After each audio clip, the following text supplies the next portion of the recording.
Hello dear students, last class में हमने बात की थी कार्बन और उससे बने हुए यौगिक नाम पद्धति की। अब हम आगे स्टार्ट कर रहे हैं। अब हम करेंगे केमिकल प्रॉपर्टीज। अब जो कार्बन के कंपाउंड्स हमने देखे, डिफरेंट डिफरेंट कंपाउंड, फिर उनका नॉमेनक्लेचर देखा। अब यही कार्बन के कंपाउंड्स कुछ केमिकल्स में चेंज आ जाता है यहाँ जब वो किसी के साथ रिएक्ट करते हैं। तो फर्स्ट हम देखते हैं कंबशन। कंबशन मीन्स बर्न करना, और जो बर्निंग प्रोसेस होती है वो होती है एयर की प्रेजेंस में। तो जब हम एयर की प्रेजेंस में किसी कार्बन कंपाउंड को बर्न करते हैं तो वहां से carbon dioxide and water release होगा और उसके साथ हीट एंड लाइट। अब हमारे पास दो तरह के कंपाउंड हमने पढ़े, saturated and unsaturated. Saturated hydrocarbons को जब हम बर्न करते हैं तो अगर हम प्रॉपर ऑक्सीजन की प्रेजेंस में हीट करेंगे तो ब्लू फ्लेम निकलती है। एंड कुछ कंपाउंड्स को जब हम जलाते हैं तो वहां से सूटी फ्लेम निकलती है, ब्लैक कलर का धुआं निकलता है। वो कब होता है? या तो वो कंपाउंड अनसैचुरेटेड है, डबल या ट्रिपल बॉन्ड है, या फिर जो ऑक्सीजन की प्रेजेंस में हम हीट कर रहे हैं उसको वो लिमिटेड सप्लाई है, मतलब प्रॉपर ऑक्सीजन उसको नहीं मिल पा रही है। कोल एंड पेट्रोलियम को जो बर्न किया जाता है तो वहां से सल्फर एंड नाइट्रोजन गैस निकलती है, और जब ये sulphur and nitrogen gas atmosphere के अंदर जाती है वहां पर वाटर वेपर्स भी होते हैं, तो वो उसके साथ कंबाइन करके सल्फर H2SO4 बनाता है और नाइट्रोजन HNO3 एसिड फॉर्मेशन कर लेते हैं। एंड जब ये एसिड एटमॉस्फेयर में होते हैं, रेन होती है, तो रेन के साथ ये मिक्स होके जो रेन हमारी फसलों को खराब कर देती है, मार्बल्स को खराब करती है, वो होती है एसिड रेन। क्यों? क्योंकि उसके अंदर एसिड मिला हुआ होता है H2SO4 एंड HNO3।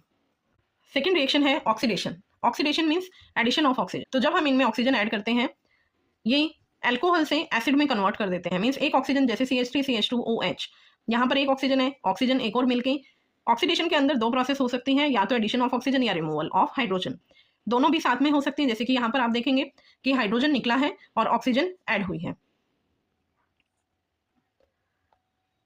एंड इस रिएक्शन में हमने पोटाशियम परमैंगनेट और एसिडिफाइड पोटाशियम डाइक्रोमेट को यूज किया है और ये ऑक्सीडेशन में हेल्प कर रहे हैं। सो इनको हमने जो नेम दिया है, they are named as oxidizing agents, means helping in the oxidation process. Next is addition reaction. The name indicates add होना। ऐड किसको करेंगे? Addition of the hydrogen in unsaturated hydrocarbon. Hydrogen वही ऐड हो सकता है जहां पर कार्बन कार्बन के बीच में डबल या ट्रिपल बॉन्ड है। अगर सिंगल बॉन्ड है तो सिंगल बॉन्ड बनेगा हाइड्रोजन से ही बनता है या फिर किसी और एलिमेंट से बनता है। कार्बन की अगर 4 वैलेंसी है तो 4 ही एटम्स अगर उसके साथ लगे हुए हैं तो हम उसमें एडिशन फर्दर नहीं कर सकते। तो एडिशन हम वही कर सकते हैं जहां डबल एंड ट्रिपल बॉन्ड आते हैं। तो यहाँ डबल एंड ट्रिपल बॉन्ड वालों को हम अनसैचुरेटेड कंपाउंड्स कहते हैं। एंड जब उसमें हाइड्रोजन मिक्स करते हैं तो वो सैचुरेटेड कंपाउंड्स के अंदर कन्वर्ट हो जाता है। एंड ये जो हम कन्वर्जन करते हैं ये किसी स्पेसिफिक कैटलिस्ट की प्रेजेंस में करते हैं। जैसे यहाँ हमने एल्कीन से एल्केन फॉर्मेशन की है तो वो पैलेडियम कैटलिस्ट की हेल्प से हम कर सकते हैं। And this addition of hydrogen process is known as hydrogenation process. And ये हम जैसे वेजिटेबल ऑयल्स आते हैं हमारे, उसको हम वेजिटेबल घी में कन्वर्ट करते हैं इस प्रोसेस से। हाइड्रोजनेशन जो होती है ये स्लो कर देती है रैंसिडिटी को। अब जैसे हम देखते हैं बेटा कि जो गर्मियों में हमारी सब्जियां या फिर कोई ऐसी चीज़ जो सुबह आप बाहर रख देते हैं वो जल्दी ख़राब हो जाती है। ऑयली चीज़ें बहुत जल्दी ख़राब होती हैं। वो क्यों होता है? क्योंकि रैंसिडिटी प्रोसेस होती है। ऑयल के साथ एटमॉस्फेयर में जो ऑक्सीजन या अदर कंपाउंड्स हैं उसके साथ वो रिएक्ट कर जाता है और उसका नेचर चेंज हो जाता है। तो हाइड्रोजनेशन प्रोसेस अगर हम करते हैं तो उसकी वजह से हम रैंसिडिटी प्रोसेस को स्लो डाउन कर सकते हैं। मीन्स अगर आप वेजिटेबल घी लेंगे तो उससे हमारी चीज़ें कम ख़राब होती हैं। नाउ जो सैचुरेटेड फैटी एसिड्स होते हैं वो हमारी हेल्थ के लिए हार्मफुल होते हैं क्योंकि ये फैट फॉर्मेशन में हेल्प करते हैं, जिसकी वजह से हमारी हेल्थ पर बैड इफेक्ट पड़ता है। Next is the substitution reaction. First chapter में हमने बहुत अच्छे से पढ़ा है सब्सटीट्यूट हो जाना। मीन्स जहाँ पर कोई एक एलिमेंट अनदर एलिमेंट को रिप्लेस कर देता है और उसकी जगह खुद ले लेता है, तो दैट इज सब्सटीट्यूशन प्रोसेस। अब यहाँ हम देखेंगे CH4 + Cl2, इधर एक हाइड्रोजन निकला है एंड 1 क्लोरीन ने उसका प्लेस ले लिया है, तो CH3Cl एंड HCl। और ये जो प्रोसेस होती है that is in the presence of the light और द हीट। अब हम पढ़ेंगे कुछ इंपॉर्टेंट ऑर्गेनिक कंपाउंड्स कार्बन से बने हुए। First ethanol and ethanoic acid. अब यहाँ पर देखिए इथेनॉल। इथेनॉल का फॉर्मूला क्या होता है? CH3CH2OH। OH ओल के लिए है एंड इथ वर्ड 2 कार्बन्स के लिए है। तो एन कोई डबल बॉन्ड नहीं है कार्बन कार्बन के बीच में, तो इथेनॉल। तो यहाँ पर जो इथेनॉल का मेल्टिंग पॉइंट होता है 156, बॉइलिंग पॉइंट 351। एंड इथेनॉल को अगर आप वाटर के अंदर डालेंगे तो वो सॉल्युबल होते हैं एंड इसका जो टेस्ट होता है वो बर्निंग टेस्ट होता है। तो अगर हम बाई चांस हमारी बॉडी के अंदर अल्कोहल चला जाए, इथेनॉल चला जाए, तो उससे बहुत सीरियस हमें हेल्थ इश्यूज हो सकते हैं। अगर डाइल्यूट फॉर्म में इथेनॉल चला जाए मीन्स उसके साथ वाटर भी ऐड है तो हेल्थ इश्यूज हो सकते हैं। एंड अगर हम प्योर अल्कोहल ले लें तो उससे हमारी डेथ भी हो सकती है। Now chemical properties means ethanol कुछ एलिमेंट्स कंपाउंड्स के साथ ट्रीट कर वो अनदर कंपाउंड फॉर्मेशन करता है। तो वो किस किस तरह कर सकते हैं? Ethanol C2H5 it reacts with sodium. First reaction sodium के साथ है, सोडियम के साथ रिएक्ट करेगा एंड हाइड्रोजन को रिप्लेस कर देता है, तो we will get here sodium ethoxide. And second, अगर आप इथेनॉल को ट्रीट करवाएं सल्फ्यूरिक एसिड के साथ, कंसनट्रेटेड सल्फ्यूरिक एसिड से, तो वो वाटर को रिमूव कर देता है and we will get here ethene, means carbon carbon double bond वाला कंपाउंड हमें यहाँ से मिलेगा। डिहाइड्रेशन प्रोसेस हो जाती है, हाइड्रेशन मीन्स एडिशन करना एंड डिहाइड्रेशन मीन्स रिमूव करना, वाटर को रिमूव आउट करने के लिए। ये दिया हुआ है कि कैसे डिहाइड्रेशन प्रोसेस होती है, किस किस तरह से जो hydrogen and OH molecule remove out होता है और वो वाटर फॉर्म करता है। जैसे ये है अल्कोहल, एक कार्बन से हाइड्रोजन निकलेगा और एक से OH निकलेगा, तो we will get here double bond, carbon carbon double bond and H2O molecule. Now uses of ethanol, कहाँ कहाँ हम इनको यूज करते हैं, तो इसको हम एज एंटी फ्रीज यूज कर सकते हैं इन रेडिएटर ऑफ ऑटोमोबाइल्स। जैसे ऑटोमोबाइल्स के अंदर हम पेट्रोल डालते हैं, डीजल डालते हैं और उनके अंदर एक ऑयल भी होता है जो लुब्रिकेशन में हेल्प करता है। तो अगर ठंडी जगह पर हमारे व्हीकल्स जाएंगे तो वहाँ पर वो फ्रीज हो सकता है, तो उसे फ्रिज होने से बचाने के लिए हम एज एंटी फ्रीज करने के लिए हम अल्कोहल को, इथेनॉल को यूज कर सकते हैं। सोप, कॉस्मेटिक्स के सामान में अल्कोहल यूज किया जाता है, बेवरेजेस के अंदर यूज किया जाता है, जो ड्रिंक्स होती हैं, लैब के अंदर एज ए रिएजेंट यूज करते हैं एंड मेडिसिन में हम इनको ऐड करते हैं। सेकेंड इज इथेनॉइक एसिड या एसिटिक एसिड भी हम इसका अनदर नेम बोल सकते हैं। इथेनॉइक CH3COOH 2 कार्बन कंपाउंड है। इसकी जो प्रॉपर्टीज होती है, फ्रिज हो सकता है एट 290 केल्विन पर और boiling point 391, miscible in water means dissolve हो सकते हैं एंड इट इज सोर इन टेस्ट, क्योंकि एसिड है तो एसिड क्या होते हैं हमारे, सोर टेस्ट होता है। प्योर अगर एसिटिक एसिड हम लेते हैं जहाँ पर 1% वाटर ऐड होता है, बहुत मिनिमम अमाउंट में वाटर होता है उसके अंदर, तो उसे हम कहते हैं glacial acetic acid. And 3 to 4% solution अगर लेते हैं, 3 to 4 ml आप अगर उसके अंदर ऐड करेंगे तो हम उसे बोलते हैं विनेगर, मीन्स जो एसिड की अमाउंट होती है वो बहुत कम होती है, लाइट होता है। Now chemical properties of ethanoic acid, ये जो टेबल बनी हुई है इसमें स्टार्टिंग में रिएजेंट्स लिए हैं कि किस किस के साथ हमारा इथेनॉइक एसिड रिएक्ट करता है। लाइक फर्स्ट है sodium, second Na2CO3, third NaHCO3 and fourth one is ethanol. इनकी प्रेजेंस में जब हम रिएक्शन करवाते हैं तो वहाँ से क्या क्या कंपाउंड फॉर्मेशन होती है। सेकंड जो टेबल के अंदर पार्ट है वो है प्रोडक्ट फॉर्मेशन, कि अगर सोडियम के साथ आपने रिएक्शन करवाई तो वो सोडियम इथेनॉइट देगा एंड हाइड्रोजन गैस वहाँ से निकलेगी, क्योंकि एसिड है ये तो हाइड्रोजन निकलेगा एंड नाइट्रोजन Na वहाँ पर आ जाएगा तो CH3COONA। अगर सोडियम कार्बोनेट के साथ आप रिएक्शन करवाते हैं तो वहाँ से जो कंपाउंड हमें मिलेगा that is sodium ethanoate and the carbon dioxide and water. Third bicarbonate से अगर आप रिएक्शन करवाते हैं तो बाइकार्बोनेट से रिएक्शन में प्रोडक्ट वही sodium ethanoate plus carbon dioxide and water. And last and very important reaction, अगर आप अल्कोहल की प्रेजेंस में रिएक्शन करवाते हैं तो वहाँ से एसिड में से OH एंड अल्कोहल से H निकलेगा and here will be ester formation. And इस रिएक्शन को जहाँ एस्टर बनता है इस रिएक्शन को हम बोलते हैं एस्टेरिफिकेशन रिएक्शन। यहाँ पर देखिए आप, यहाँ ये क्या है, esterification means formation of the ester. Formation of ester कैसे हो सकता है, जहाँ हम एसिटिक एसिड ले रहे हैं एंड अल्कोहल ले रहे हैं, ROH ग्रुप है, तो यहाँ से हमारा ये हाइड्रोजन, अल्कोहल से हाइड्रोजन निकलेगा एंड एसिड से OH ग्रुप निकलेगा, these both will remove out and they will form the ester. Now the hydrolysis process. Hydrolysis means addition of the water. Hydro word water के लिए होता है। lysis means breakdown, means water की presence में आप break down कर रहे हैं।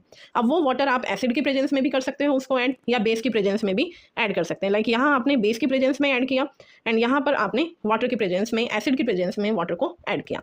अब ये होती है डीएस्टेरिफिकेशन रिएक्शन। जैसे यहाँ एस्टर बना है, इस एस्टर के अंदर अगर आप फिर से वाटर को ऐड कर देंगे तो वापस हमें यही प्रोडक्ट मिल जाएंगे।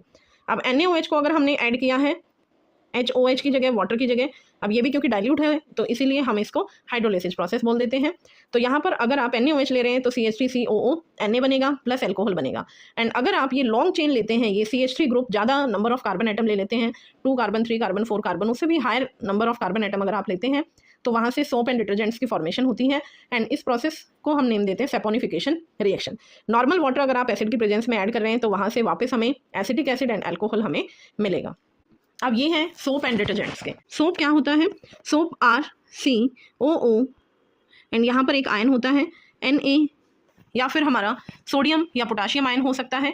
अगर सोडियम एंड पोटाशियम आयन होते हैं तो वो हमारे सोप्स होते हैं एंड अगर उसकी जगह पर हमारी सल्फेट या अमोनिया ग्रुप है then they are known as detergents. अब यहाँ देखिए ये सल्फेट ग्रुप है, अमोनिया ग्रुप है तो ये डिटर्जेंट है एंड अगर यहाँ सोडियम पोटाशियम ग्रुप्स हैं तो ये हो जाएगा हमारा सोप। तो ये एक बहुत लंबी चेन होती है, C15 C16 17 18 इस तरह से कार्बन्स होते हैं।